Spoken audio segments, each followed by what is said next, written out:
Have you heard of a tidewater condition? If you're dealing with VA loans from a buyer or seller perspective, this could be a game changer, so listen up. So what is a tidewater condition?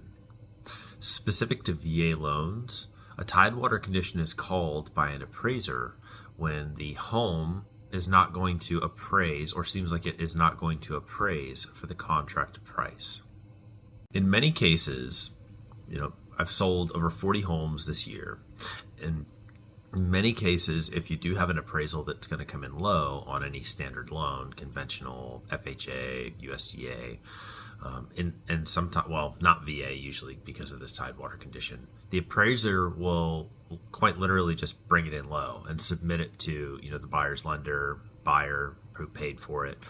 And you don't really have a chance to do anything to fix anything. The appraisal is what it is. And if it is a government loan like FHA or USDA, that appraisal will ride with the house for 6 months. And so if it's low and you can't fight it, then you're kind of screwed, right? Now that could work in the favor of the buyer if the seller is willing to accommodate that lower price. But in some cases, the seller isn't, and they want to put it back on the market. Well, now that appraisal is going to ride with the house for 6 months, unless it's conventional. If it's conventional, buyers have the option to switch lenders, pay for a new appraisal, and hope that that one comes in at contract price. The cool thing about the tidewater condition specific to VA loans is that when the appraiser deems that the house may not come in at contract price, it gives the agents 48 hours to submit updated comps. Additionally, you can use pending sales from the agent so long as you supply the contract. Now, I have specifically fought 2 different tidewater conditions. Both times I represented the buyers on those transactions. And you would think, well, why would you want to get the contract price up in those cases? Well, I'll tell you why. Both of them were financing closing costs into the loan. And we wanted to make sure if it came in low, well, the seller is not going to give closing costs on the new low price, which means the buyer is going to have to come out of pocket, right, for those closing costs. And so by fighting the tidewater condition and supplying updated comps, great examples like I've sold properties off market, right? And that's not going to be in the MLS.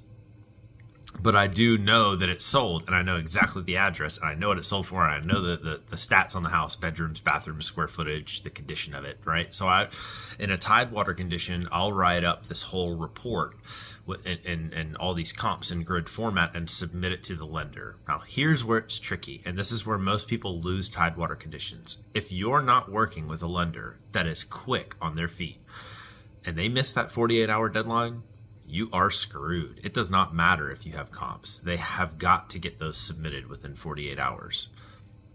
The point of this video is twofold.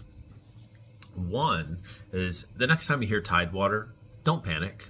Okay, they can be beaten, and sometimes appraisers, they're not going to know exactly where you were coming from on your comps, and that's on the seller side. And for the buyer side, it's okay. I mean, if it comes in low, you try to fight it. If you're financing closing costs, you may not even want to fight it if you're not financing closing costs. Maybe you just get a little discount on the house or something like that. That does happen.